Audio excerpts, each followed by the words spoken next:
Salve, salve, Tese11ers!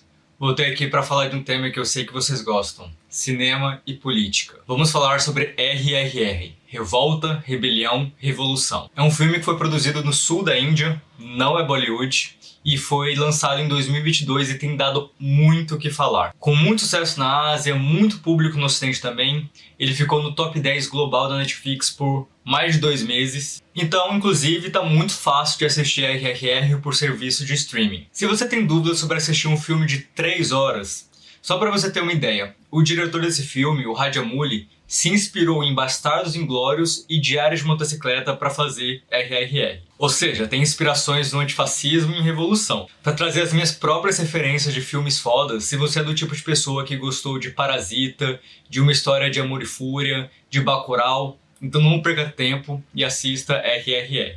Eu gostei demais do filme, fiquei bem emocionado, mas fica comigo até o final porque eu tenho importantes ressalvas para te passar. Vinheta e bora lá!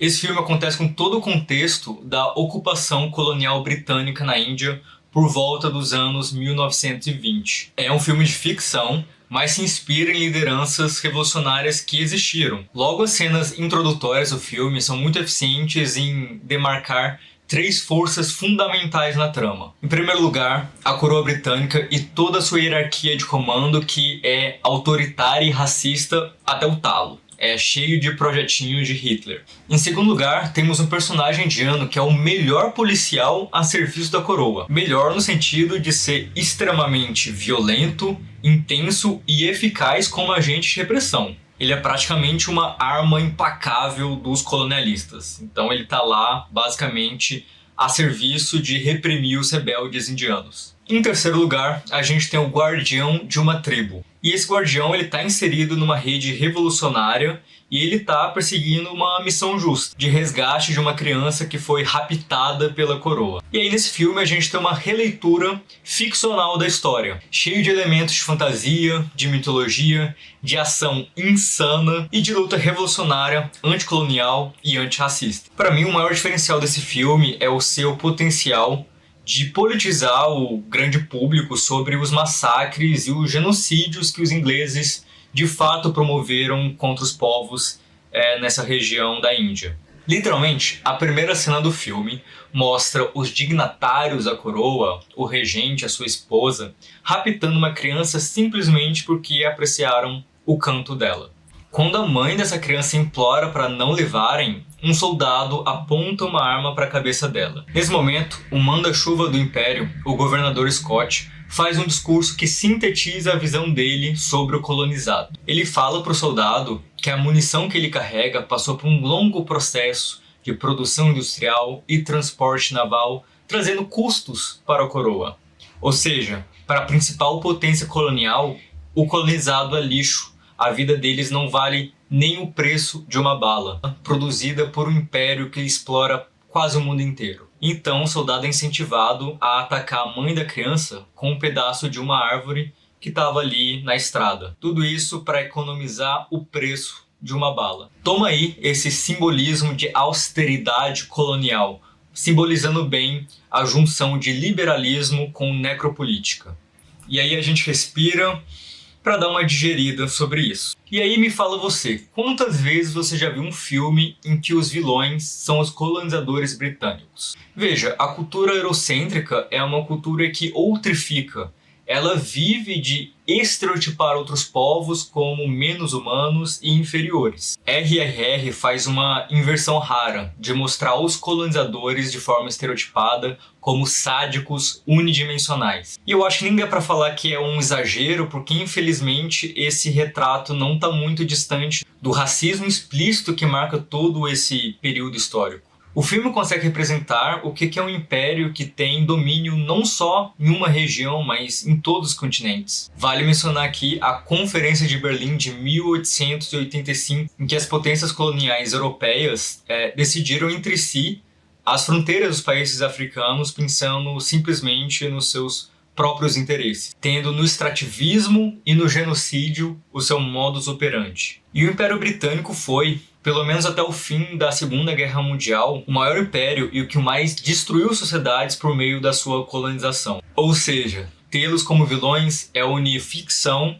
com uma análise crítica da modernidade. O racismo nesse filme não é só abordado pelo viés da violência militar, mas também da humilhação constante e de toda uma ordem jurídica que sistematiza um estado de exceção que está na base do que foi se tornar o nazifascismo. Como analisam Frantz Fanon, Achille Mbembe e vários outros autores anticoloniais, pós-coloniais, decoloniais, o mundo colonial não era o contrário da democracia. Era a sua outra face. Era seu duplo, uma outra face, noturna e mascarada. A celebração de direitos e civilidade sempre dependeu na base de tirania e desumanizações extremas. O filme traz também a violência em legítima defesa dos povos colonizados. E eu acho curioso porque a imagem principal que o Ocidente tem da luta pela independência na Índia passa muito pela figura do Gandhi e do pacifismo. E bem, parece que RRR tá se lixando para isso. E digo mais, com razão. Porque veja, o Gandhi tinha uma linha pacifista complicadíssima, muito moralista, paternalista e elitista. Porque em diversas situações históricas dos indianos se rebelando com violência, o Gandhi ia a público para criticar esses rebeldes como uma turba irracional e despreparada para uma independência. Criticava até mais do que os próprios colonizadores, cuja prática de violência era incomparavelmente superior. Eu estou deixando aqui uma referência de um texto crítico ao Gandhi e retomo que o filme passa muito bem que não tem equivalência entre a violência do colonizador e do colonizado. Algo que tem embasamento em diversos autores, como o Fanon e o Paulo Freire. Como disse o Nelson Mandela em 1962, a força é a única linguagem que o imperialista entende e nenhum país se libertou sem algum uso de violência. RR entende que não dá para dialogar e reivindicar direitos com um poder que acha que a sua vida vale menos que o preço de uma bala. Ou seja, não dá pra gente ficar pregando uma superioridade moral pacifista quando do outro lado tem um poder que está disposto a massacrar incontáveis vidas, seja por fome, por doença ou por bala, porque lucram com isso. Agora, tocando aqui em algumas nuances, é fato que nenhum povo oprimido, nenhum grupo oprimido é homogêneo e livre de contradições.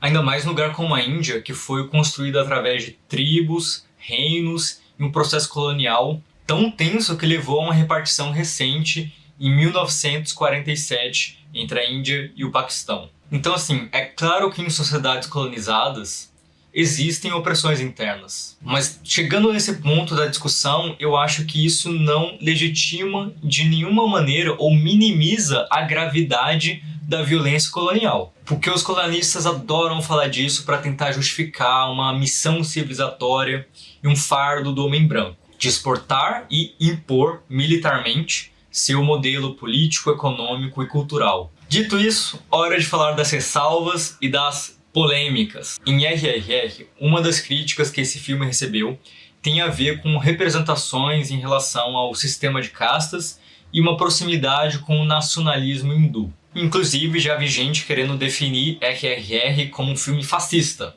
o que me parece uma extrapolação. Para começar, como o filme tem inspirações históricas, seria anacrônico relatar uma luta anticolonial que não fosse contaminada pelas divisões de castas da época. A luta era contra os colonizadores. Contudo, vale mencionar que tem autores indianos que têm críticas ao filme e ao diretor, e eu deixei referência sobre isso aqui.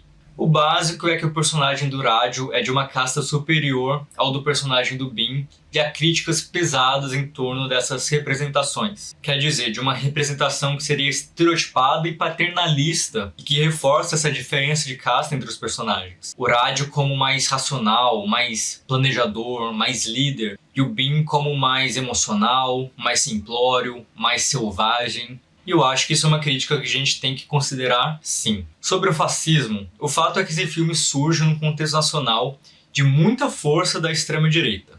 Eu acho que a gente precisa separar o que é o filme das tentativas de cooptação que essa direita pretende fazer. Na metade de fevereiro desse ano, o próprio diretor Rajamouli se defendeu das críticas de que o filme estaria insuflando um populismo de extrema-direita. E aí ele cita um caso em que ele próprio foi ameaçado e também de ameaças em salas de cinema transmitindo RRR. No mais, nessas entrevistas, ele tem se esquivado bastante das polêmicas políticas num nível que beira uma despolitização pós-política. Assunto que quem acompanha o canal já deve entender bem. E aí ele fala que o que ele se importa mesmo é com entretenimento e não com as mensagens políticas que seus filmes trazem. É uma postura problemática e, na minha humilde opinião, contrasta com a forte crítica anticolonial que a gente tem em RRR. Por outro lado, o pai do Rajamouli foi quem escreveu a história de RRR com ele. E ele está, nesse momento, participando da escrita de um filme sobre uma organização paramilitar de extrema-direita que tem vínculos com o partido do atual presidente indiano, Modi, e aí isso é muito problemático e eu pretendo continuar acompanhando essa situação. Porque o fortalecimento do fascismo na Índia é bem real, e isso influencia a forma que a gente vai olhar para a obra, principalmente no decorrer do tempo. Por fim, eu vou entrar em alguns spoilers, então se você ainda não assistiu RRR, esse é o momento que a gente se despede. Eu espero tenha convencido vocês que vale a pena assistir esse filme. Do nível que eu fico seguro de dizer para vocês que não se esqueçam de voltar aqui para me agradecer depois. E também para ver esse meu comentário final com spoilers. E é isso. Spoilers agora. Então, o grande plot twist do filme é que o Raju estava infiltrado na polícia como parte de uma estratégia de tentar traficar armas para a revolta anticolonial. Importante dizer que isso não tem nada a ver com o que o Alluri Sitarama Raju fez na história de verdade, assim como no caso do Komaram Bhim. Então, ficando aqui restrito na análise da trama do filme, eu acho a estratégia do Raju fictícia erradíssima.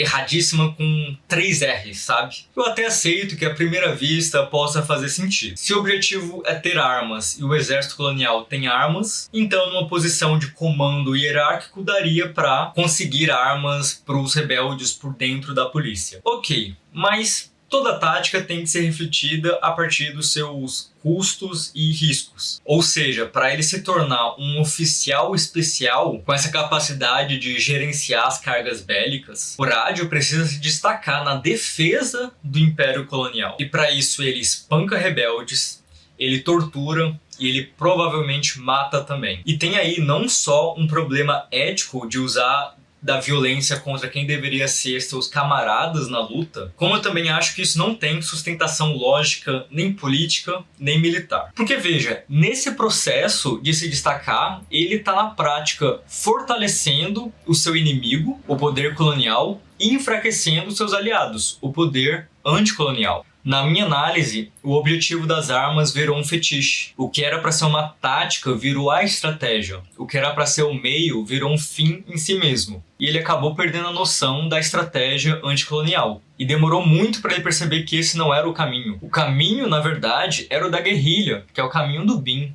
A guerrilha possibilita ataques que fustigam um poder militar incomparavelmente superior em estrutura. Tudo com base em organização clandestina e no apoio comunitário aos guerrilheiros. E aí entram táticas bem melhores para fazer os mais fracos derrotarem os mais fortes, militarmente. Raju, enfim, se complementa ao Bhim ao voltar para sua raiz guerrilheira e parar com a sua atuação de fogo amigo, que foi muito contraproducente para o objetivo revolucionário. O nosso alívio é que o Raju foi capaz de autocrítica e se juntou ao Bhim, entendendo que o poder de fogo precisa ser muito bem direcionado. Fogo no colonialista.